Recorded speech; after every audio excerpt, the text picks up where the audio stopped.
Estructura del presupuesto público.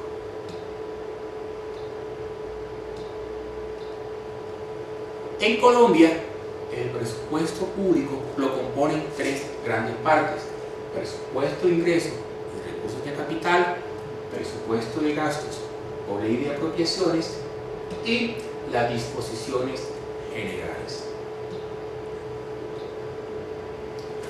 El presupuesto de ingresos y recursos de capital puede ser organizado de distintas maneras. Vamos a mirar la clasificación tradicional. En la clasificación tradicional encontramos unos ingresos corrientes, que son los que se reciben de manera continua, de manera ordinaria. Integrados, encontramos también unos recursos de capital, para algunos casos especiales, ingresos por los establecimientos públicos, unas contribuciones parafiscales y unos ingresos por fondos especiales. Los ingresos corrientes, a su vez, se dividen en tributarios, en no tributarios y transferencias.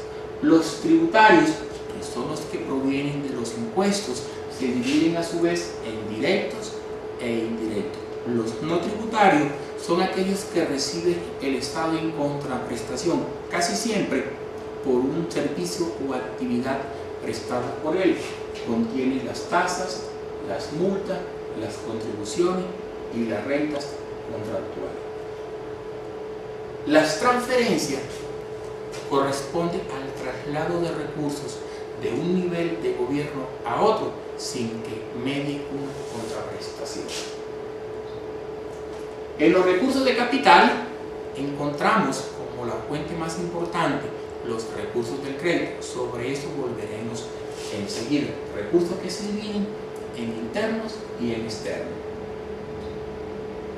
También para algunas entidades territoriales son muy importantes los recursos que reciben por regalías.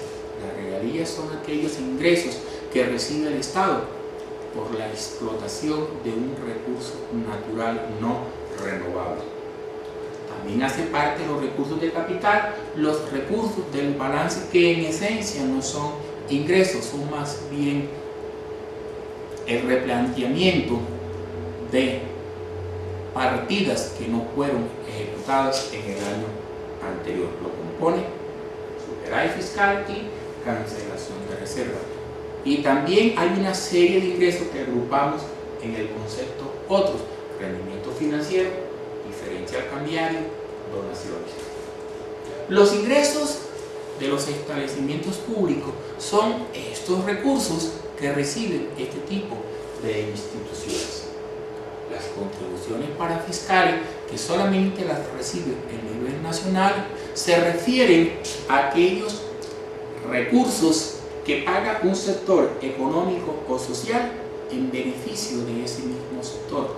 Los aportes al seguro social, a las cajas de compensación, todos estos aportes que hace el sector trabajador, las cuotas de los ganaderos, etc., entran dentro de esta categoría de contribuciones especiales. Y los ingresos por fondos especiales se refieren a unos ingresos que, por tener una destinación especial, se les debe dar un tratamiento presupuestal también especial. En lo que se refiere con los recursos del crédito, es preciso tener en cuenta que estos se tienen que destinar única y exclusivamente a inversión, con las excepciones de los créditos a corto plazo, el refinanciamiento de deuda para lograr un mejor perfil y para indemnizar personal en proceso de reestructuración administrativa.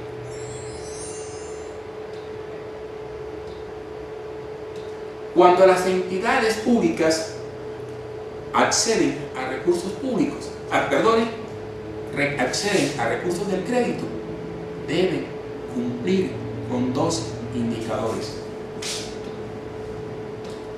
la relación interés-ahorro operacional por el 100%, que debe ser inferior al 40%, la relación saldo de la deuda e ingresos corrientes, que debe ser inferior al 80%. Y la ley 819 también trajo otra especie de indicador, la relación superávit primario a intereses.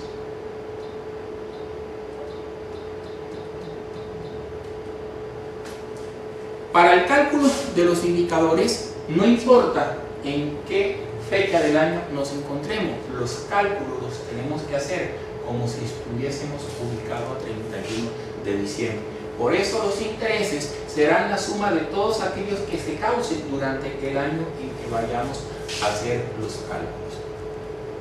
Para el caso del ahorro operacional, los cálculos se hacen con fundamento en la información del año anterior y se ajusta por el índice de precio al consumidor. En lo que tiene que ver con el presupuesto de gasto o ley de apropiaciones, este tiene la siguiente estructura: los gastos de funcionamiento, los gastos de inversión y el servicio de la deuda. En algunos casos, los gastos para los órganos de control que se les organizan de manera independiente. Cada uno tiene las subdivisiones que aquí estamos señalando. Los gastos de funcionamiento son los que están orientados a atender las necesidades de los organismos, son aquellos que sirven de apoyo a su función principal. Para el caso del nivel territorial, dado el desborde que se estaba presentando en sus gastos, fue preciso que el Congreso de la República expidiera una ley, la 617, para limitar los gastos de estas instituciones.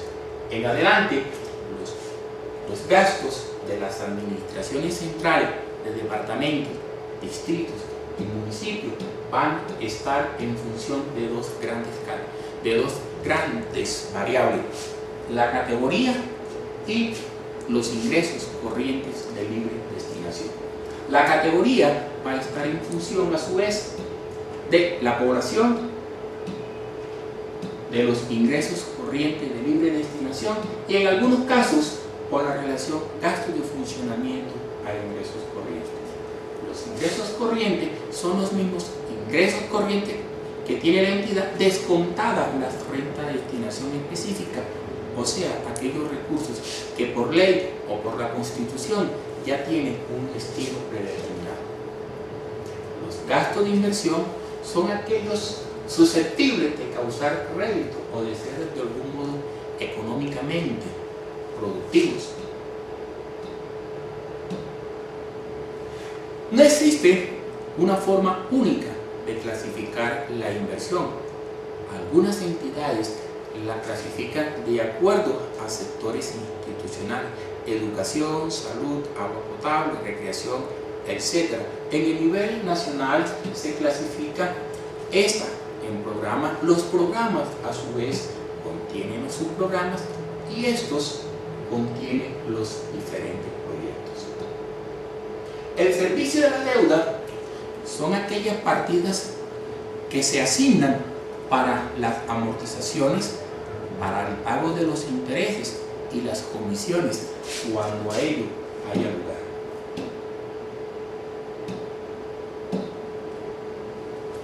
Finalmente, hace parte de la estructura del presupuesto las disposiciones generales. Estas consisten en una serie de normas orientadas a la correcta ejecución del presupuesto, tanto de ingresos como de gastos, y que tienen una particularidad, y es que solamente rigen para el año para el cual fueron expedidas. Muy amables.